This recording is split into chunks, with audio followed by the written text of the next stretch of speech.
Bonjour à toutes et à tous, vous écoutez Entreprendre avec assurance, le podcast qui va à la rencontre d'entrepreneurs passionnés. Chaque épisode nous emmène dans les coulisses d'une profession, d'un métier ou d'un sujet d'actualité. On aime amener nos invités à parler notamment de la transformation digitale de leur activité. Je suis Guillaume, CEO chez Perceval, l'assurance chevaleresque et connectée des entreprises. Aujourd'hui, nous recevons un jeune entrepreneur, Chris Souprayen-Mestri, qui vient de lancer sa boîte dans le secteur de l'immobilier. Bonjour Chris et bienvenue dans ce tout nouvel épisode. Bonjour Guillaume, tout d'abord je suis très heureux d'être là et je te remercie de m'accueillir dans ce très beau studio. C'est une toute première pour moi de passer sur un podcast. Eh bien écoute, bienvenue. Peut-être pour commencer, est-ce que tu peux nous parler un petit peu de toi, ton parcours, ton background, comment tu en es arrivé à là aujourd'hui, et après peut-être nous parler de la boîte que tu viens de lancer il y a quelques mois. Donc Chris, 25 ans, réunionnais. J'ai effectué des études jusqu'à mon lycée à l'île de la Réunion. Et ensuite, j'ai quitté le lycée à l'âge de mes 17 ans pour effectuer une classe préparatoire en métropole, à côté de Paris, où j'ai effectué 3 ans de classe préparatoire en école de commerce, où j'ai par la suite intégré une école de commerce qui s'appelle l'EDEC. Et par la suite, j'ai eu un parcours assez, pas classique, je dirais, mais un parcours assez poussé, justement, par un petit peu les codes de la société, à vouloir très souvent faire la meilleure école, travailler dans les boîtes les plus prestigieuses. Donc, j'ai travaillé dans 2 boîtes du CAC 40, le groupe Accor, qui, pour ceux qui ne connaissent pas, qui gère tous les hôtels dans le monde de la marque Sofitel, Ibis, Mercure, où là-bas, je faisais de l'analyse financière. Et ensuite, j'ai travaillé à la Société Générale, à la Défense, en banque d'investissement, où j'étais en charge d'un portefeuille d'une centaine de banques avec une équipe sur du marché interbancaire. Fils de parents entrepreneurs, j'ai toujours eu plus ou moins cette fibre et très engagé pour le développement de l'île dans laquelle je suis né, La Réunion. J'ai toujours eu pour envie de rentrer à l'île de La Réunion. Et c'est vrai que du haut de mes 23 ans, il y a 2 ans, quand j'avais un petit peu coché toutes les cases que je voulais, c'est-à-dire prépa, école de commerce, grand groupe, gros poste, j'avais envie de lancer ma société et entreprendre.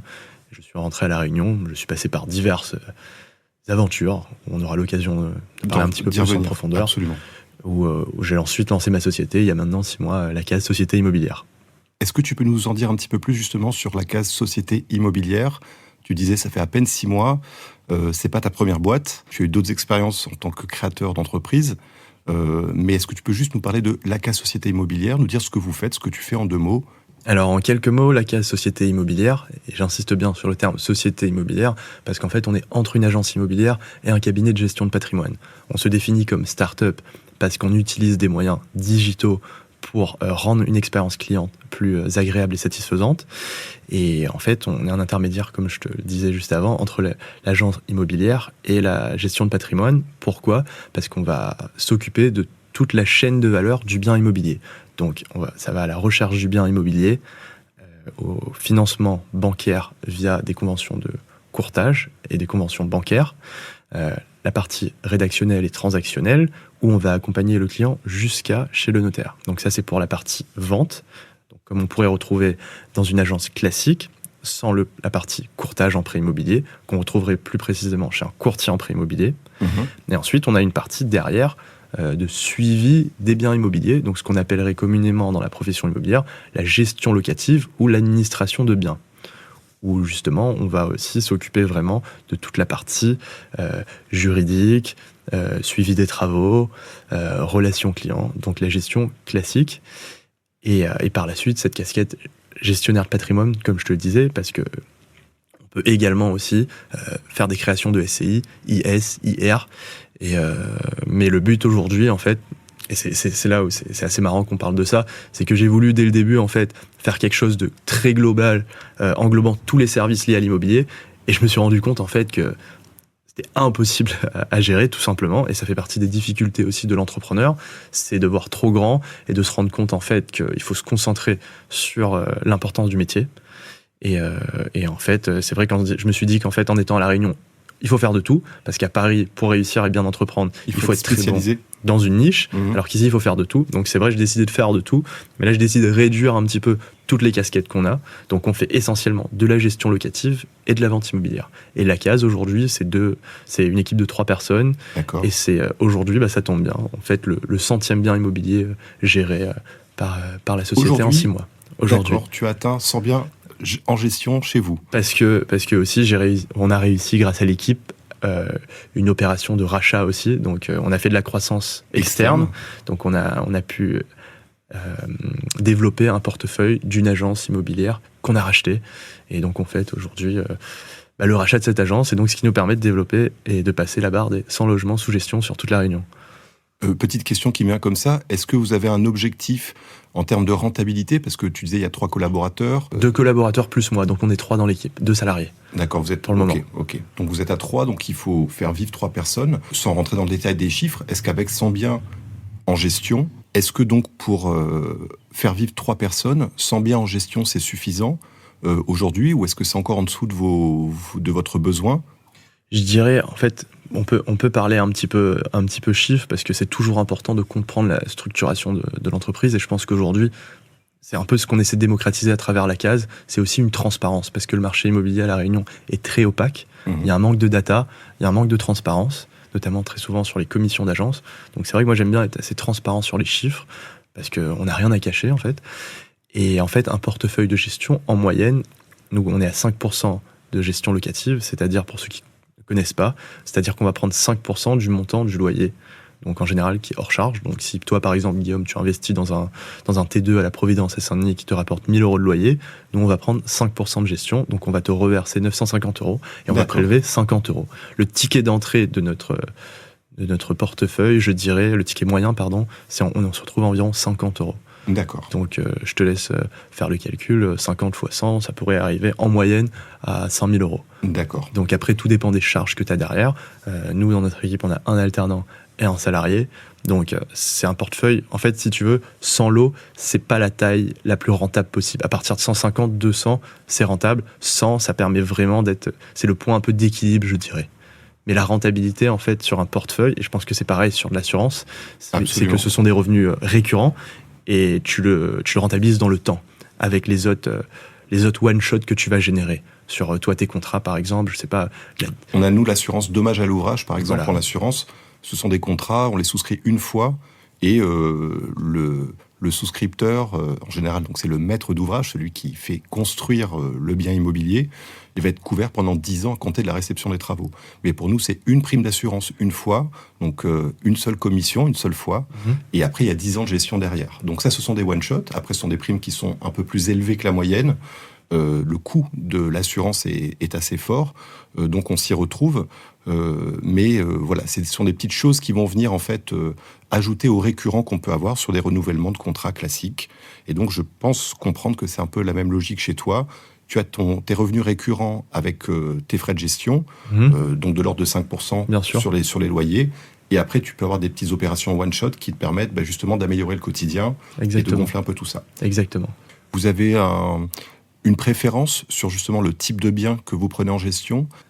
Comme, en fait, au début, si tu veux, c'était ça qui était assez complexe dans le fait de se lancer dans l'immobilier sans vraiment avoir travaillé au préalable dans l'immobilier, même si j'avais eu des expériences familiales dans l'immobilier et une casquette d'investisseur immobilier un petit peu à côté qui m'a permis de comprendre un peu plus ce phénomène.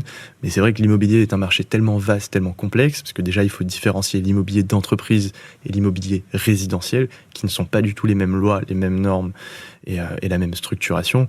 Donc pour répondre à ta question, on va faire plus de résidentiel parce que je dirais que c'est moins technique que l'immobilier d'entreprise, mais on fait de l'immobilier d'entreprise également, et on s'appuie à travers une équipe de juristes, d'avocats, et on n'hésite pas à externaliser lorsqu'on a besoin de conseils ou de services. D'accord.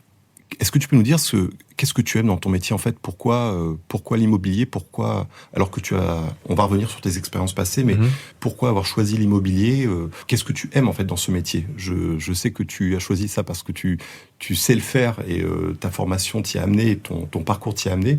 Mais qu'est-ce qui te plaît vraiment dans ce métier aujourd'hui? Très souvent, ce qui est marrant à l'île de la Réunion, les gens viennent me voir, notamment les gens de ma famille, les camarades, les dalons, ils viennent me voir, ils me disent ouais, en fait, c'est marrant, tu ouvres une société dans l'immobilier alors que t'as pas du tout fait d'immobilier, t'as fait une école de commerce, on comprend pas, je comprends pas, est-ce que t'as vraiment trouvé ta voie? Et c'est vrai, ça revient à notre raisonnement aussi. Aujourd'hui, les jeunes, on change constamment de métier, Oui. donc la quête de sens aussi, elle fait aussi partie de notre questionnement en tant que jeune entrepreneur aujourd'hui. Et donc, en fait, ce que j'essaie d'expliquer aux gens, notamment à pas mal de Réunionnais, c'est que lorsqu'on fait une école de commerce, et notamment une école après une classe préparatoire, on nous forme à tous les métiers liés à l'entreprise. Donc, ça va de la création. On apprend la création d'entreprise, on apprend la stratégie d'entreprise, on apprend le juridique, on apprend la fiscalité d'entreprise, la comptabilité, le marketing, le développement web, le SEO. Donc, en fait, on a une vue d'entreprise sur tous les scopes un petit peu, si je puis dire. Donc, en fait, pour moi, ma formation m'a permis tout simplement de créer une boîte. Je veux dire, je me suis mis dans l'immobilier parce que j'aime ça, bien entendu, mais ça aurait pu très bien être peut-être l'assurance, ça aurait très bien pu être la food. D'ailleurs, la première boîte que j'ai lancée, c'était dans la food, dans le foie gras. En fait, si tu veux, tu prends un produit et on t'apprend à transformer ce produit, à le marketer et à le développer sur le territoire réunionnais. Moi, c'est ça un petit peu ce que j'aime faire, c'est créer de la valeur. Donc, c'est plus l'entrepreneuriat à part entière. C'est plus l'aventure qui te plaît? C'est plus l'aventure, ça aurait pu être une boîte de tout et de n'importe quoi. Ce que j'aime vraiment, c'est le développement d'entreprise, c'est la création de valeur. Ensuite, pour revenir à l'immobilier, c'est un secteur qui est, pour moi, familialement important parce que mon père était également dans l'immobilier. Et c'est vrai que même n'ayant jamais fait d'études dans l'immobilier, indirectement, j'ai toujours été un peu bercé dans la promotion, les constructions, le chantier, la commercialisation de biens. Et avec le temps, j'ai développé un affect particulier et je lisais très souvent la presse sur l'immobilier, sur la crise du logement. En rentrant à La Réunion, je me rendais compte qu'il n'y a pas assez de logements pour tous les habitants. J'ai commencé indirectement, en rentrant à La Réunion, à m'interroger et à me questionner sur ce secteur que j'ai trouvé vraiment passionnant. Et pour moi, c'était un peu un challenge de lancer une société immobilière sans forcément connaître les codes de ce métier et d'apporter un regard neuf, donc un regard de quelqu'un qui a fait une école de commerce plutôt que quelqu'un qui a une expertise de l'immobilier. Est-ce qu'on peut revenir un petit peu sur tes expériences passées, justement? En off, avant l'émission, tu me disais que tu as monté plusieurs boîtes qui n'ont pas fonctionné. Est-ce que tu peux en quelques mots nous raconter peut-être les aventures, peut-être nous dire vraiment en 2 mots ce qui n'a pas fonctionné? En fait, je dirais pas que j'ai monté plusieurs boîtes, je dirais plutôt que j'ai eu diverses aventures entrepreneuriales, excuse-moi du terme. Officiellement, il y a une boîte qui a été créée, que j'ai montée avec ma mère, lorsque j'habitais en métropole. Je rentrais à La Réunion 2 fois par an, donc en général c'était en décembre, et c'était une société... La période des fêtes de fin d'année. La période des fêtes de fin d'année, exactement, donc le foie gras. On l'a marketé, la marque s'appelait Maison de Lille, et on l'a marketé à travers un très beau packaging, un super beau bleu, des toiles, un emballage en toile de jute pour rappeler un peu le côté Goni de La Réunion. De La Réunion, etc. Toute cette histoire. Et c'est là où le projet est plus ou moins né. Et au bout de 2 ans, donc on a fait 2 shots, je dirais, décembre 2019 et ensuite décembre 2020. On travaillait en général 1 mois et demi. On a fait en 2020 15 000 euros de chiffre d'affaires juste sur 1 mois de production. D'accord. Donc voilà, on a marketé le produit. Ensuite, moi, j'en ai vendu aussi en métropole pour mes amis d'école de commerce. C'était une super belle aventure. La question que je me pose, c'est quels étaient vos clients? Donc, c'était vendu principalement à La Réunion, mais aussi en métropole? C'était vendu principalement à La Réunion parce qu'en fait, on voulait avoir un produit parfait, si je puis dire. Et donc, le haut de gamme du foie gras, c'est le foie gras mi-cuit. Et le foie gras mi-cuit nécessite une température extrêmement précise. Et à l'export, c'est très très très compliqué parce que... De garantir la qualité. Ouais, je t'explique pas toute la chaîne logistique de froid, de conservation du froid. Mais c'est compliqué. Donc très complexe, donc on a décidé de le vendre comme ça en direct à La Réunion, aux particuliers. Et ensuite, on s'est mis un petit peu dans le B2B à vendre avec des professionnels. On a plus ou moins arrêté l'aventure, mais ma mère continue à vendre ses foie gras, donc vous pouvez commander les foie gras sur la page Facebook ou Instagram de Maison de Lille. Ils sont toujours d'actualité. Ça me fait une transition parfaite pour te dire que tous les liens que tu vas vouloir mettre en avant vont être mis en description de l'épisode. D'accord. Donc on retrouvera le lien vers le foie gras de ta maman dans la description de l'épisode. Okay. Est-ce que tu peux nous en dire un petit peu plus sur tes expériences justement dans les 2 sociétés du CAC 40 que tu évoquais, donc la Société Générale et le groupe Accor.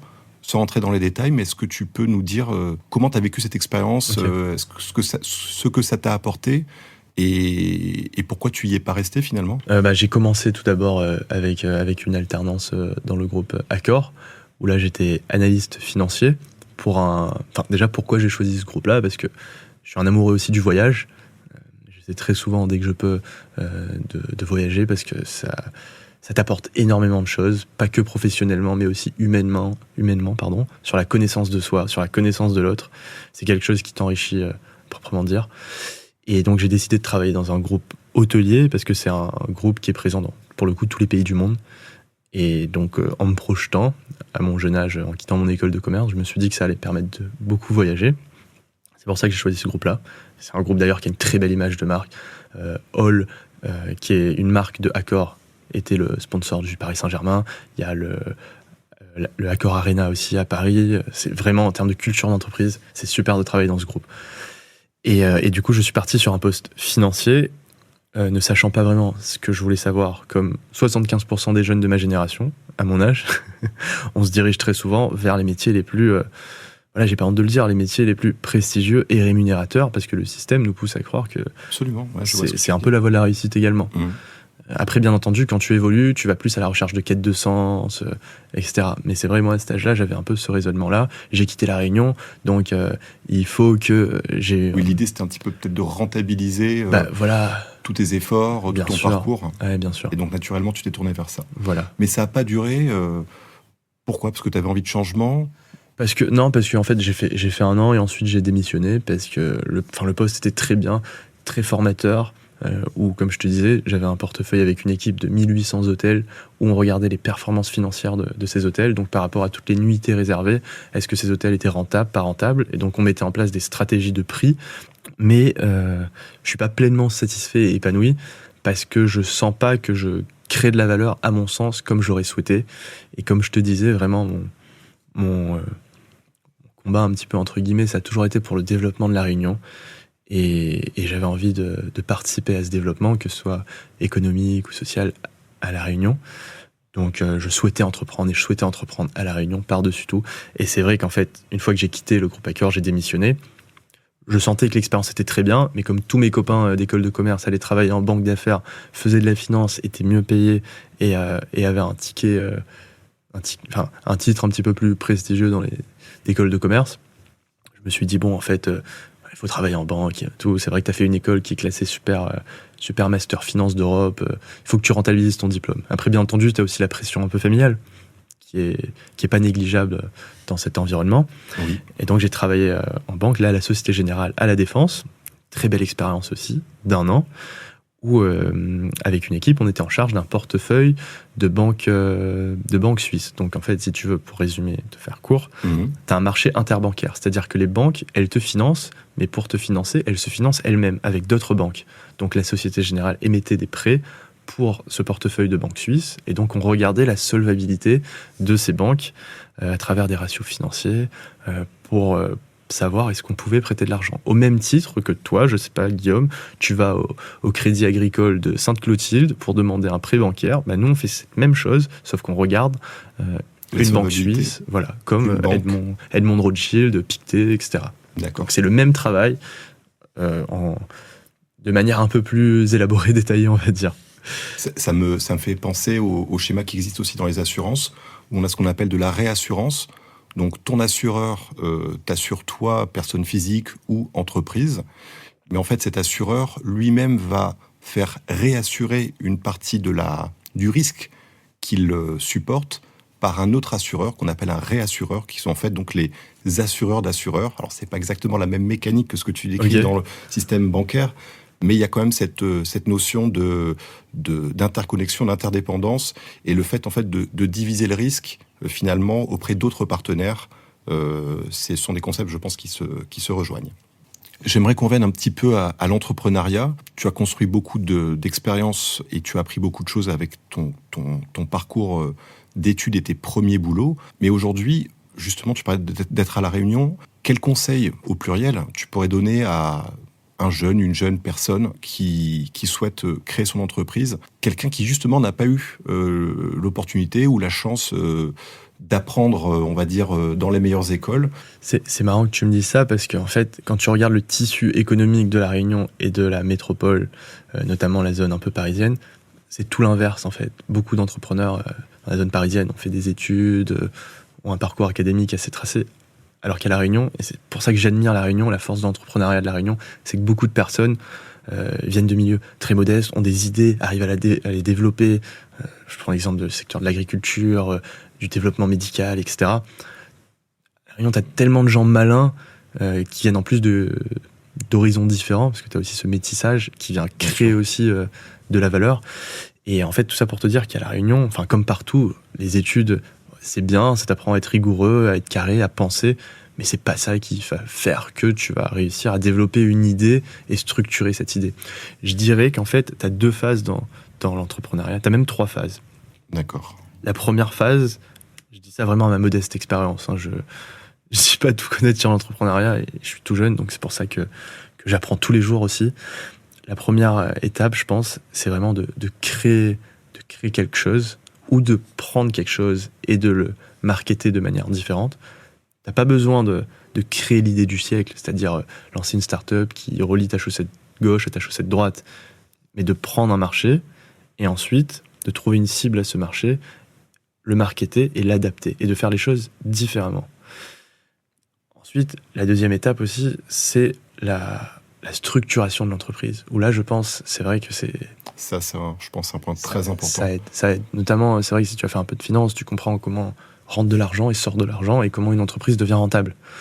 La structuration d'entreprise, c'est une étape qui est plus complexe et ce qui permet de passer de 1 an à 3 ans d'existence. Sachant qu'aujourd'hui, je pense que tu sais, mais une entreprise sur 5 survit dans les 2 premières années.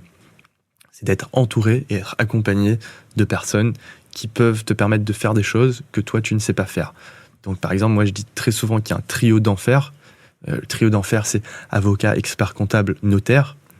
Lorsque tu es accompagné un peu de ces 3 professions qui t'aident très souvent dans le développement de n'importe quelle activité, déjà, tu es un peu rassuré parce que sur ces points-là, tu sais que tu ne vas pas te planter. Donc, pour répondre à ta question, un jeune qui n'a pas forcément fait des études, moi, je lui dirais de se constituer un réseau et donc participer à des événements. D'ailleurs, à La Réunion, de plus en plus d'événements se font autour de l'entrepreneuriat. Je suis même adhérent à la French Tech Réunion et au MEDEF. Super, je voulais te demander justement, ça faisait partie des questions, comment tu construis un petit peu ton réseau. Et donc voilà, adhérent French Tech La Réunion, MEDEF. MEDEF et FNAIM aussi. FNAIM Réunion, donc pour ceux qui ne connaissent pas, c'est la Fédération nationale des agences immobilières, le petit carré jaune. Absolument. Je pense que tout le monde a déjà vu ce petit carré jaune. D'ailleurs, je fais un petit coucou à la fédération et à Bilkis qui fait un travail monstrueux sur... Alors, vraiment, c'est parfait parce que je voulais te demander si tu voulais mettre quelqu'un en lumière dans ton entourage professionnel. Tu nous as parlé des professions qui peuvent aider quelqu'un qui démarre dans l'entrepreneuriat sans être un spécialiste. Parle-nous un peu de Bilkis. Tu veux peut-être la mettre en avant ou lui faire un petit big up? Je voulais lui faire un petit big up parce qu'au final, c'est vrai que moi, n'étant pas professionnel de l'immobilier, quand tu rentres dans ce type de syndicat, on t'offre un peu tous les outils, toutes les armes pour te former. Donc elle, qui est la secrétaire générale de la FNAIM à La Réunion, elle aide tous les professionnels immobiliers de La Réunion, adhérents à cette caisse, à trouver une stratégie, à être là en backup. Donc ça m'a beaucoup aidé à lancer ma boîte aussi, d'être adhérent de ce réseau-là. Comme après le MEDEF et la French Tech, qui te permettent d'avoir des casquettes un petit peu différentes. La French Tech va être, comme son nom l'indique, beaucoup plus orientée vers les nouvelles technologies, donc la data, le marketing, le développement web. Donc ça va permettre à un entrepreneur peut-être qui a moins la tête dans les nouvelles technologies de comprendre un petit peu mieux comment digitaliser sa société. Et là, on en vient au thème même de ton podcast. Absolument, oui, on parle entrepreneuriat et c'est vrai que l'angle digitalisation nous intéresse beaucoup parce qu'on pense chez Perceval que c'est l'avenir tout simplement. Ça permet de résoudre des sujets, résoudre des problématiques, ça permet de créer de la valeur, de créer de la différence. Donc nous, on essaie de le faire avec nos propres services, nos propres solutions, mais on est intimement persuadé que c'est transposable à quasiment tous les métiers. Et donc, en plus, on est dans un monde où tout va très très vite. Exactement. ce sont quand même des métiers assez techniques, les métiers de la tech. Donc c'est bien de pouvoir s'entourer. Moi, c'est ce que je retiens de ce que tu nous dis. C'est aussi le conseil que tu donnes aux personnes qui veulent se lancer dans l'entrepreneuriat sans avoir un parcours d'études très fourni. C'est sachez bien vous entourer. Donc aller à la rencontre des gens, s'entourer, trouver des relais, des gens qui ont le savoir, qui ont la compétence, des gens qui vont pouvoir donc t'ouvrir l'esprit, t'aider à justement à voir plus loin, ouvrir les horizons. Donc ça, je pense, c'est un sacré bon conseil. Et si je peux me permettre aussi d'ajouter quelque chose qui est, selon moi, très important dans l'entrepreneuriat, en tout cas ma vision de l'entrepreneuriat, c'est l'humain. Vraiment l'humain, c'est-à-dire garder les pieds sur terre, être humble, parler avec transparence, avec sincérité. Parce qu'on est dans un milieu vraiment, et un monde où c'est la croissance pour la croissance, et je me rends compte qu'en restant humain, en restant sincère, et en essayant d'avancer pas à pas, tout en restant loyal et honnête, les bonnes choses viennent à nous petit à petit, même si on met plus de temps à faire du développement, faire de la croissance, faire de la rentabilité. Donc je dirais vraiment rester humain, et c'est les rencontres qui font que, regarde par exemple nous, on s'est rencontrés comme ça grâce à Thomas, parce que justement je pense que tous les deux, on apprécie l'humain, la discussion, la rencontre, on ne s'intéresse pas qu'au business, et on partage d'autres points communs. Et ça fait vraiment tout. Et ton réseau, tu l'utilises au final naturellement, en étant humain, en s'intéressant à plein d'autres choses. Donc être curieux, c'est aussi c'est une clé importante dans le développement d'entreprise. Est-ce que tu aurais encore quelques conseils ou d'autres conseils à donner aux entrepreneurs réunionnais ou aux jeunes, tout simplement ?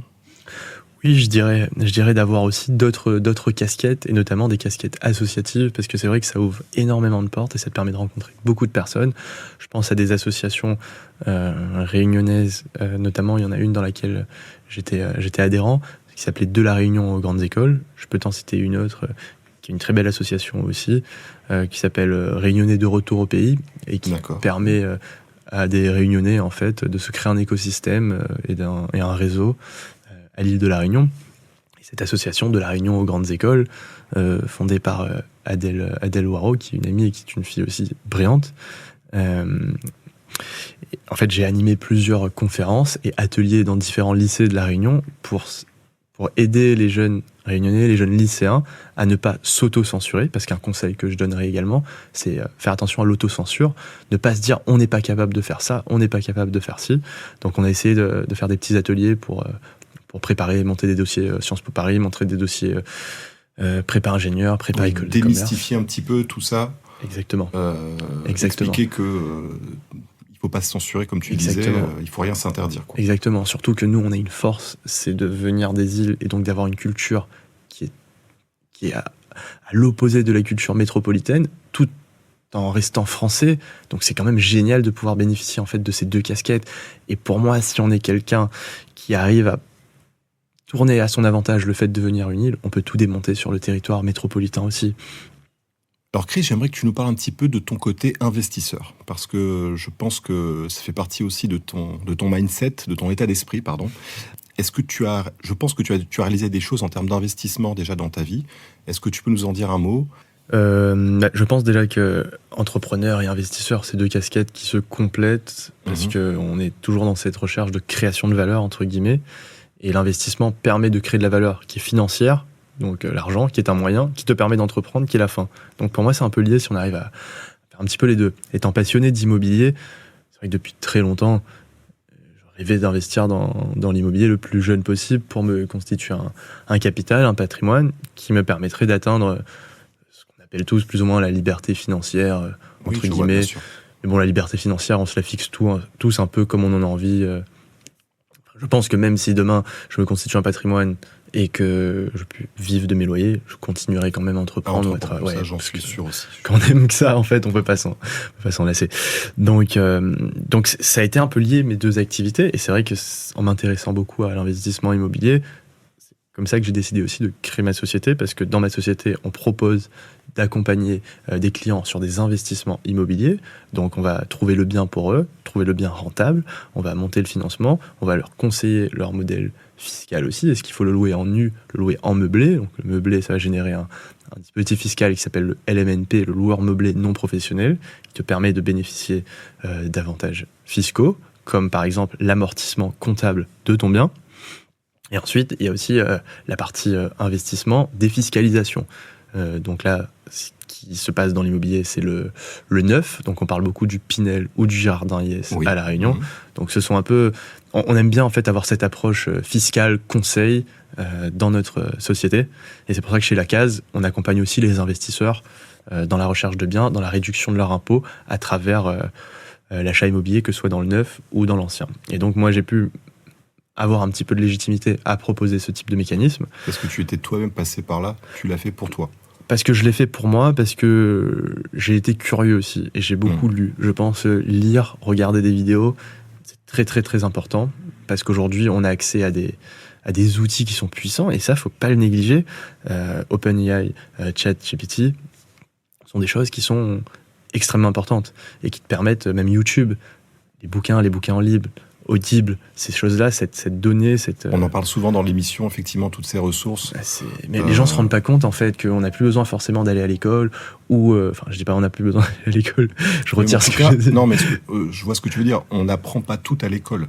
Et surtout, on a des options pour apprendre tout un tas de choses gratuitement, j'ai envie de dire, ou quasi gratuitement, tout autour de nous. Exactement. Le problème aujourd'hui, c'est les jeunes de notre génération va plutôt passer du temps sur Instagram ou sur TikTok à regarder ce que font les autres à côté de soi, alors qu'en fait, on peut se concentrer sur ce que les autres font de bien et fixer en fonction de notre ambition des choses qui nous passionnent sur ces secteurs. Mais c'est vrai qu'il y a aussi l'envers du décor, donc passer du temps et perdre du temps sur les réseaux à regarder n'importe quoi aussi. Tu évoquais les influenceurs, je pense en fait tous ces gens qu'on voit sur Internet, surtout nos fils, et qui te vendent de la formation à travers l'immobilier ou en investissant dans l'immobilier. Qu'est-ce que tu penses de cette population d'entrepreneurs, j'ai envie de dire, et d'influenceurs, et qu'est-ce que tu en penses ? On est tous passés par là, c'est-à-dire on est tous passés sur YouTube à regarder un film, à regarder le clip d'une musique qu'on a vu dernièrement, et avant de regarder ce clip, on tombe sur une pub de je vais vous apprendre à atteindre la liberté financière en 10 leçons, ou je vais vous apprendre à acheter un bien rentable, ou je vais vous apprendre à devenir indépendant. Et en fait, les gens qui ne savent pas forcément peuvent très rapidement tomber dans ces formations, etc. Alors, j'ai un avis assez nuancé là-dessus. C'est ça qui nous intéresse. Ouais. Parce que je suis passé par là également. Comme on a accès à cette data qu'on parlait, j'ai essayé de rechercher et regarder un petit peu ce qui se faisait aussi dans les personnes qui donnaient des conseils, des vidéos. Et je suis tombé sur un amas d'influenceurs, pseudo-influenceurs. Il y a des gens qui proposent des choses super intéressantes. Je dirais ce qu'il faudrait distinguer, c'est 3 choses. L'investissement avec la technicité, donc comme je te disais juste avant, les mécanismes fiscaux, le LMNP, la SCI, l'IR, la IS, la holding, qui vont vraiment rentrer dans les détails, comme le ferait un expert comptable en gestionnaire de patrimoine. Il y a aussi la formation, parce qu'il faut se rendre compte aussi que ces pseudo-investisseurs, influenceurs, beaucoup ne gagnent pas de l'argent sur leurs investissements, mais gagnent de l'argent sur leur formation. Oui. Donc en fait, c'est toi qui enrichis cette personne-là. Et en fait, ce qu'ils disent pas, s'ils sont transparents sur leurs chiffres, c'est pour ça que moi j'aime bien te dire dès le début du podcast, il faut être transparent sur les chiffres, c'est qu'en fait, en général, plus de 50% de leur chiffre d'affaires, c'est un business de formation et non pas d'investissement. Et du coup, ils utilisent l'argent de cette formation pour la réinvestir, et donc après, ils peuvent promouvoir une image de marque d'investisseur. Et c'est un très bon business model. Hein. Oui, donc ce sont des entrepreneurs à part entière. Mais comme je te disais, tu as des investisseurs qui, pour moi, sont quand même expérimentés. Donc, si je peux te citer pour ceux qui... volontiers, vas-y. Ouais, oui. Moi, j'ai commencé, par exemple... Tu recommanderais qui ? Dans les sérieux ? Dans les sérieux. Du coup, pour l'immobilier que je maîtrise peut-être un petit peu mieux, il y a 2 types d'investissements immobiliers en règle générale dans ces formations. Il y a la formation marchand de biens et il y a la formation investissement locatif. Marchand de biens, c'est acheter un bien immobilier, le retaper, le revendre. Ok. Investissement locatif, c'est se constituer un patrimoine. Acheter, louer et générer de la rente. Donc la différence, c'est qu'il y en a un que tu gardes et tous les mois tu génères quelque chose, et il y en a un autre, tu fais un gros coup, one shot, et tu prends pas mal de cash. Donc moi je recommanderais dans l'investissement locatif, quelque chose qui m'a aidé à me former, à apprendre pas mal de notions, c'est deux personnes, dont une personne qui fait la même école que moi, qui s'appelle Michael Zonta, et qui avec son associé Manuel Ravier, ont fondé une boîte qui s'appelle Investissement Locatif, tout simplement. D'accord. Donc en tapant ces 2 noms, on mettra les liens en description de l'épisode. On peut retrouver énormément de vidéos et de capital humain sur ce qu'il faut faire, ce qu'il ne faut pas faire. Ensuite, ils proposent des formations. Et à côté de ça, ils ont plusieurs sociétés. Une société de rénovation d'intérieur à Paris, une société d'investissement locatif, clé en main, plusieurs choses. Et sur la partie marchand de biens, il y a une personne qui me vient en tête, c'est un formateur qui s'appelle Caroline Artaud, qui lui a aussi une agence immobilière dans le sud de la France, quelqu'un que j'ai rencontré aussi en métropole, donc à travers différents after-work d'événements. Donc j'ai pu aussi un peu échanger, me former. Donc moi aussi je suis passé, j'ai pris une formation, j'ai regardé un petit peu et j'ai appris aussi des choses. Là tu nous as donné 2 créateurs de contenu qui ont de la valeur ajoutée, mais quand même le conseil c'est de faire attention d'une manière générale sur toutes ces formations et notamment bien savoir où est-ce qu'on tombe. Exactement. Est-ce qu'on est là sur vraiment apprendre du savoir et des choses qui vont nous être utiles concrètement dans notre projet, ou alors est-ce que c'est plus du développement personnel, pas que ça ne puisse pas être utile, mais je pense que bien souvent, les formations sont un peu légères et donc c'est un peu fourre-tout et aller dépenser plusieurs centaines d'euros pour ça, c'est peut-être pas un bon calcul. Exactement. Ok. Tu parlais de routine justement, je voulais savoir en tant qu'entrepreneur, est-ce que tu as une routine déjà quand tu as une journée de travail type, est-ce que tu as une routine ou comment tu t'organises, ou est-ce qu'en fait tu déroules ta journée un peu au feeling? En fait, le trait de ma personnalité, c'est que j'ai toujours été quelqu'un en fait au feeling, et j'ai toujours fait ma vie au feeling, en fonction de ce que j'avais envie, en fonction de ce que j'avais pas envie, en fonction de mes passions, pas mes passions. Et si j'ai fait le choix d'entreprendre aussi, c'est aussi de faire ce que j'avais envie, quand j'en avais envie. Donc j'ai décidé un peu de sortir de cette routine militaire et de faire beaucoup un peu dans l'instant présent. Et bien entendu, je dis tout ça, mais de manière structurée. C'est-à-dire que je vais forcément me dire que dans la semaine, je vais faire un foot, je vais faire un paddle, je vais voir ma famille, je vais passer du temps à me divertir, à aller à la pêche. J'aime bien faire de la pêche au gros en bateau. Passionné de cuisine aussi, donc prendre le temps le soir de cuisiner. J'ai envie de faire mes hobbies quand je peux. Et après, à côté de ça, j'organise un peu plus ma journée et mon travail. Mais c'est vrai que je fais beaucoup de choses au feeling. Mais là, avec le développement de la société, je me rends compte qu'il faut que je retrouve un peu mon rythme de prépa pour structurer un peu mieux tout ça. Et que l'organisation est primordiale pour faire du développement. Sinon, on peut vite se retrouver sous l'eau. On a un petit sondage dans l'émission, on va passer au petit sondage. Ouais. C'est par rapport à ton comportement sur les achats en ligne. Le fait de mettre sa carte bleue sur Internet, comme on dit. Est-ce que tu fais des achats en ligne ? Est-ce que ça te semble tout à fait naturel, que ce soit pour des offres de streaming, de l'e-commerce, etc. Est-ce que tu es à l'aise avec le fait d'acheter en ligne ?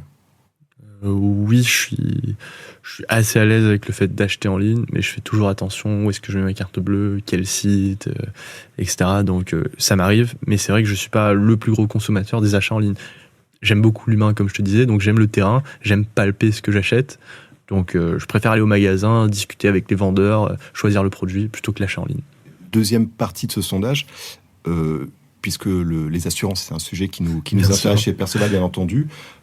En termes d'assurance professionnelle pour ta boîte, est-ce que tu serais prêt à souscrire tes assurances pro en ligne ? Ou est-ce que justement, comme par rapport à tes achats, tu disais, tu as plutôt envie quand même de proximité ? Qu'est-ce que tu penses de ça ? En toute transparence, honnêteté avec toi, quand j'ai lancé ma société, j'ai souscrit à un assureur métropolitain en ligne par souci de rapidité. Intéressant, ouais. Par souci de rapidité. Et si je t'avais connu un peu avant, j'aurais peut-être souscrit mon assurance chez Perceval. Un contrat d'assurance, tu sais, ça a un début, un milieu, c'est vrai. Mais ça, on en parlera après le podcast. On en parlera après. Non, mais c'est vrai qu'aujourd'hui, on a envie de digitaliser tout par souci aussi de rapidité. D'efficacité, bien sûr. D'efficacité, parce qu'à un moment, et c'est vrai surtout qu'à La Réunion, ça va un peu moins vite qu'en métropole, on a aussi cette lenteur et cette lourdeur administrative qui va faire qu'on va passer d'un point A à un point B, à un point C, à un point D, attendre de 9h à midi, ou bien de 14h30 jusqu'à 16h, et c'est impossible parfois d'être productif. Alors je te propose de passer maintenant à l'interview entre deux. L'idée, c'est que je te donne le choix entre deux réponses et tu me dises vers laquelle tu te diriges. Quand tu es dans un contexte de boulot, dans ta journée de travail, tu es plutôt thé ou café ? Thé. Le thé. Pas de café. Pas de café du tout. Que du thé. Très bien. Quand est-ce que tu es le plus productif selon toi ? Quel moment de la journée ? Plutôt le début de journée ou la fin de journée ? Le soir. Le soir ? Ouais, je suis pas un lève-tôt, mais je travaille beaucoup le soir et début de nuit, très souvent. Très Très bien. Parce que je me sens seul et je sais que j'ai pas de distraction, entre guillemets, et je sais que je suis productif. J'ai toujours été comme ça. Est-ce que tu es plutôt travail en bureau, au bureau avec tes collègues autour, ou télétravail? Qu'est-ce qui te plaît le plus? Au bureau, c'est pour ça qu'on a créé un petit écosystème dans nos bureaux. On a créé vraiment un open space où on permet même à des gens de coworker dans nos bureaux. Ah, cool. Donc ouais, vraiment on a fait vraiment quelque chose avec des plantes. On a essayé de faire des beaux bureaux pour permettre un peu l'émulation collective. Mais je laisse la possibilité à mes salariés de faire du télétravail également. Si tu devais choisir, est-ce que tu préférais embaucher ou travailler avec un novice mais passionné?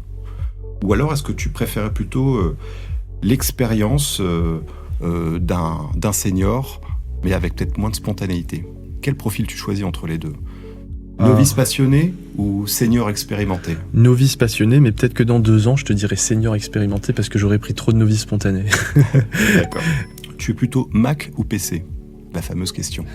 J'ai toujours été plus ou moins Mac, parce que j'ai été habitué à avoir un iPhone, donc j'ai eu Apple. Ah, t'es arrivé au Mac par l'iPhone en fait? Ouais. D'accord. Ouais. Ok, Donc, intéressant, merci. Mac est toujours Mac. Quel est le plus important pour toi dans ta conception, en tout cas dans ton métier aujourd'hui? Est-ce que c'est d'attirer de nouveaux clients ou de fidéliser plutôt les clients qui sont déjà existants? Je sais que les deux sont importants, mais si tu devais choisir entre les deux. Comme c'est notre première année, attirer le maximum de clients et ensuite fidéliser avec notre portefeuille. D'accord. Pour te détendre après une journée de travail, t'es plutôt Netflix ou lecture? Netflix. Netflix. Mais j'aime bien la lecture aussi. La presse surtout. Quel genre de presse? Le Monde, Challenge, Capital. Ok. Niveau musique, quand tu bosses, t'écoutes quoi? Plutôt rock? Plutôt rap? J'arrive pas trop à écouter de la musique quand je travaille, mais j'aime bien mettre des musiques de fond et je mets de la bossa nova. Bossa nova. Ouais, parce que j'aime beaucoup ça. Parce que j'ai vécu au Brésil. Ah, excellent. Pour apprendre de nouvelles choses, est-ce que tu es plutôt podcast ou lecture justement? Quel est ton canal préféré pour l'apprentissage, apprendre de nouvelles choses? Les deux, parce que comme je fais énormément de routes tous les jours en tant qu'agent immobilier, j'écoute très souvent des podcasts et j'essaie tous les matins de lire quand même la presse locale et le soir de lire un petit coup de presse aussi. D'accord. Ah, donc tu as quand même des petites routines journalières. Tu lis un peu le matin, tu lis un peu le soir. J'essaie en tout cas. Et pour finir, est-ce que tu es plutôt assurance traditionnelle ou assurance digitale? Même si j'ai ma petite idée. Je suis plus assurance digitale. Merci beaucoup Chris. J'aimerais qu'on parle un petit peu, Chris, de ton utilisation des réseaux sociaux dans le contexte professionnel. Oui. Sur quelle plateforme vous êtes présent, en quelques mots, et comment vous en servez? Est-ce que tu trouves que c'est utile? Et peut-être quelle est ta plateforme préférée? Nous, on a choisi de mettre en place une stratégie digitale entre trois réseaux sociaux, Facebook, Instagram et LinkedIn. LinkedIn pour essayer d'attirer des partenaires, comme toi, qui est devenu mon partenaire, et que j'ai rencontré un peu grâce sur LinkedIn. Absolument. Donc comme quoi ça marche. Et ensuite, Facebook, Instagram pour essayer de faire de la visibilité, de la pub. Mais c'est pas forcément évident à mettre en place les stratégies d'acquisition. Donc dans le ads payant, non payant, c'est vrai qu'en fait on se rend compte qu'à La Réunion, moi je pensais justement en revenant de métropole que ça allait être l'Eldorado, ouais, voilà, sur les réseaux. On va mettre du ads, on va mettre un super référencement SEO, SIA, un truc bien rodé. Alors qu'en fait ce qui marche le mieux à La Réunion, c'est fou, mais c'est le bouche-oreille. Ouais, ça reste traditionnel, mais ça marche toujours. Je vois ce que tu veux dire et je suis d'accord, on le constate. Écoute, tu as parlé de LinkedIn, je suis allé voir ton profil bien évidemment, un peu plus en détail. Déjà, tu as un compte LinkedIn Premium. Ouais. Donc, ma première question, c'est pourquoi ce choix? Parce que l'abonnement est assez cher. Pourquoi ce choix? Pour plusieurs raisons. La première, pour la raison du recrutement. Parce que LinkedIn Premium te permet de recruter et d'avoir accès à tous les types de profils en fonction des recherches. Donc, par exemple, dernièrement, j'ai recruté un gestionnaire locatif, un responsable de gestion locative. En tapant gestion locative Réunion, en filtrant Réunion, je vais avoir accès par exemple, je sais pas, admettons qu'il y a 70 profils de gestionnaire locatif Réunion, je vais avoir accès à tous ces profils et je pourrai les contacter directement. Donc déjà pour cette première raison, qui est le recrutement, et après la deuxième raison, qui est un peu la promotion de la société et un peu du peu de personal branding que j'essaie de mettre en place. donc en publiant parce que sur LinkedIn Premium, tu as une option créateur de contenu. Absolument. Qui te permet d'aller un peu plus loin dans la promotion de tes posts, de tes publications. Donc un peu pour ces deux raisons. Maintenant, les outils que tu utilises aujourd'hui, en fait, c'est un peu la question, c'est le niveau de digitalisation de ton activité. Oui. Est-ce que alors j'imagine que tu utilises un peu les mêmes outils de bureautique que tout le monde, mais est-ce qu'il y a un logiciel en particulier ou une application ou un service qui t'a vraiment changé la vie ? En fait, on utilise vraiment beaucoup. En tout cas, la société, j'essaie de faire en sorte qu'elle se démarque en utilisant les logiciels les plus à la pointe possible, avec les meilleures API, etc., via ton site internet. Mais faut pas oublier qu'aujourd'hui, ChatGPT avec OpenAI, c'est ultra puissant. Et c'est l'outil, je pense, le plus puissant. Et je peux te donner 2 exemples. Alors oui, j'aimerais savoir comment super concrets. Super concrets. Donc, quand j'ai recruté mon alternant Étienne, que je salue, une ou deux fois, il y avait 2 petites coquilles de fautes d'orthographe sur un mail, mais bon, ça arrive à tout le monde. Et je lui ai dit, écoute, pour être sûr de ne pas faire de fautes d'orthographe, tu reprends ton mail et tu le mets sur ChatGPT et tu demandes tes corrections. Et à chaque fois, tu fais ça. Et on a très souvent fait ça, même pour des réponses des fois de mail. Et ça permet de gagner énormément de temps. C'est un très bon correcteur d'orthographe. Exactement. Même, ça permet de synthétiser et ça permet d'avoir une syntaxe de grammaire aussi. D'avoir des réponses un peu plus élaborées. Quand t'as la flemme d'envoyer un long mail. Ouais, d'accord, je vois ce que tu veux dire. Donc ça, c'est assez puissant et je recommande. Et deuxième chose, notamment pour les professionnels de l'immobilier, c'est lorsqu'on lit un PLU, je sais pas si tu vois ce que c'est. Plan local d'urbanisme. Exactement. Très souvent, lorsqu'on vend un bien immobilier, ça peut-être que ça servira à beaucoup d'agents immobiliers. Comme je te dis, j'essaie d'être assez ouvert et transparent. C'est important d'échanger aussi avec les collègues. Exactement, c'est important. Et pour moi, il n'y a pas de concurrents, il n'y a que des partenaires et des collègues. Enfin, des confrères. Des confrères. C'est le mot que je cherchais aussi. Ouais, voilà, surtout que la Réunion, c'est petit. Enfin bon, du coup, ce qu'il faut... Pour un PLU, comment... Ce qu'on va faire, c'est qu'on va copier-coller toute la réglementation du PLU. On va le mettre dans OpenAI, ChatGPT, et ensuite, on va écrire pour la zone UB, parce que chaque parcelle de terrain est cadastrée par un numéro cadastral qui est réglementé par une zone, un zonage, UA, UB, etc., et donc sur le PLU, tu as cette réglementation. Donc en fait, c'est un peu comme le code de la route de ce que tu peux faire ou ne pas faire sur ta parcelle de terrain. D'accord. Et donc sur le PLU, qui est très souvent indigeste, qui est composé entre 100 et 300 pages, très souvent, on a la flemme de le lire en fait. Donc en fait, mettre le copier-coller du PLU et ensuite dire, moi je veux savoir ce qu'on peut faire sur cette maison concrètement qui est située dans la zone UB ou UA, fais-moi un petit texte synthétique, hop, on a la réponse et on gagne du temps pour... Tu l'as testé, ça marche. Ouais, j'ai testé, ouais. C'est quand même très fort. C'est quand même très fort. Est-ce que chez l'ACAS Société Immobilière, vous avez une actualité en ce moment, un service, un lancement, quelque chose dont tu aimerais faire profiter nos auditeurs aujourd'hui ? On aimerait peut-être fédérer tout un ensemble de personnes passionnées par l'immobilier et par l'entrepreneuriat, comme toi tu le fais à travers ton podcast pour l'assurance. Peut-être faire des petits after-work à thème, tous les 2 mois dans nos bureaux. Donc on va essayer de mettre en place ça d'ici 1 à 2 mois, où on va essayer de réunir des propriétaires, réunir des locataires, réunir des gens sur des problématiques fiscales, des problématiques d'assurance liées à l'immobilier, comme la PNO ou l'habitation. C'est quelque chose qu'on essaie de développer, qu'on va essayer de mettre en place d'ici la fin de l'année. J'espère que ça se réalisera. Donc pour ceux qui veulent savoir un petit peu plus sur notre actualité, sur ce qu'on propose sur nos services, vous pouvez suivre notre Instagram, Facebook et surtout LinkedIn. Et moi, il y a quelque chose quand même sur lequel je voulais t'emmener, c'est que tu m'as fait la démo de cet outil que vous avez développé chez l'ACAS. Et en fait, ça se passe sur votre site internet. C'est un outil qui permet d'estimer son bien à l'île de la Réunion. Oui. Est-ce que tu peux juste nous en dire un mot ? Parce que moi, j'ai trouvé ça très efficace, bluffant même. Oui, en fait, c'est vrai que quand tu sors un site internet, les gens ne se rendent pas forcément compte du travail qu'il y a derrière dans le développement du site, la charte graphique que tu fais aussi pour rendre ton expérience client plus agréable. Comme toi, tu le fais pas mal avec Perceval, avec ton petit Merlin et tout. Et nous, on a essayé de faire un petit peu ça aussi. Pas de manière aussi poussée parce qu'on débute, mais bon, on essaie un peu comme on peut. On a mis en place plusieurs algos qu'on a codés avec un développeur qui nous permettent notamment de calculer ton taux d'endettement à travers plusieurs chiffres comme le prix du bien, le prix des travaux, les frais de notaire. Donc derrière, tu peux retrouver tes mensualités avec le coût du crédit.